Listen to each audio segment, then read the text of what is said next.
कैसे कैसे अजीम उल-मर्तबत हम शख्सियात हम अपने दौरे उरूज में देखते थे। उनमें से पहले मैं आपसे ज़िक्र करूँगी जाबिर बिन हयान का। ये 7th सेंचुरी में थे और उनको जो है वो उस ज़माने में केमिस्ट्री का माहिर समझा जाता था। और वो ना सिर्फ केमिस्ट्री के माहिर थे बल्कि फ़ल्कियात में, मैथमेटिक्स में दुनिया जो है वो उनको माना करती थी। उन्हें केमिस्ट्री का बानी भी कहा जाता है।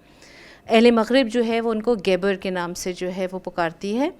और उन्होंने पहली दफ़ा सल्फ़र, मर्करी, मेटल और साइंस ऑफ बैलेंस और ये सारी चीज़ें, सब्सटेंस, जो सब चीज़ें आजकल केमिस्ट्री में जो है वो बड़ी कॉमनली यूज़ टर्म्स हैं, ये सबसे पहले कॉन्सेप्ट जो है वो हमें जो है जाबिर बिन हयान ने दिया।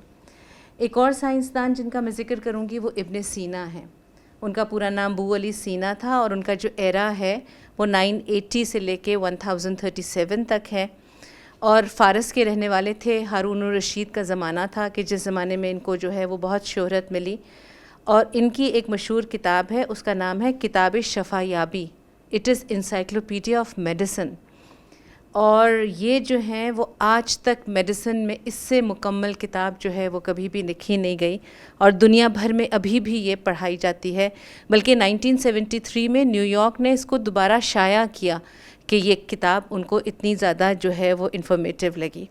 उनके बारे में कहा जाता है कि 18 साल की उम्र के थे तो बुखारा के एक सुल्तान थे, वो बीमार हो गए और दुनिया भर के तबीब जो है वो उनका इलाज कर रहे थे लेकिन वो नाकाम हुए।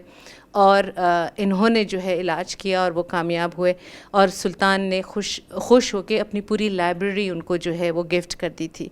तो ये 450 कहते हैं इन्होंने किताबें लिखी अपनी ज़िंदगी में और तिब्बी दुनिया का उनको आफताब कहा जाता है। तो इब्न सीना इतने बड़े हमारे पास मुसलमानों की साइंसदानों में नाम है।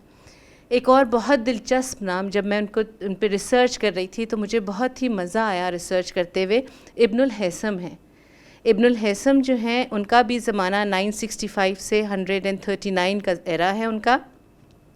वो इंजीनियरिंग, तबियात, इल्मुल अद्वियात के मुहक़्क़िक़ थे और उनकी शोहरत बताए बच्चों के क्या है?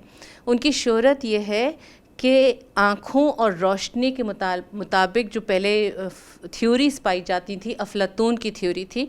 अफलातून की ये थ्योरी थी कि जब हम किसी चीज़ को देखते हैं तो हमारी आँखों से रोशनी निकलती है, किसी चीज़ को टकराती है और इमेज बनाती है तो हमें चीज़ नज़र आती है।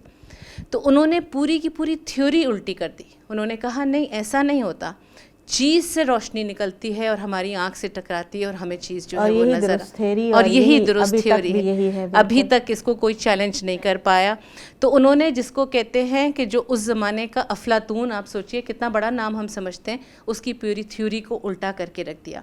और उन्होंने जो है एक और बहुत मशहूर कॉन्सेप्ट जो हम कहते हैं कि light travels in straight lines, ये कॉन्सेप्ट भी इब्नुल हैसम का है। फिर उसके बाद उन्होंने इस तरह की हमें मालूमात दी जिसकी रोशनी में कैमरा इजाद हुआ। तो इतनी बड़ी बड़ी चीज़ों के मौजद जो हैं ये हमारे माशाल्लाह साइंसदान हैं। अल-ख़वारिज़मी जो हैं, अल-ख़वारिज़मी जो हैं इनका भी एरा तकरीबन मिलता जुलता ही है। 780 से 850 ईरान से इनका ताल्लुक़ था और ये अपने मैथमेटिकल वर्क्स के लिए बहुत मशहूर थे। इन्होंने जो है वो अलजेब्रा उनकी कॉन्सेप्ट है कि उन्होंने दुनिया को पहली दफ़ा अलजेब्रा का कॉन्सेप्ट जो है वो हमें बताया। और लॉन्गिट्यूड और लैटिट्यूड्स और जोग्राफ़ी की ये सारी चीज़ें जो हैं ये सब कुछ हमें अल-ख़वारिज़मी से ही जो है वो मिलती है।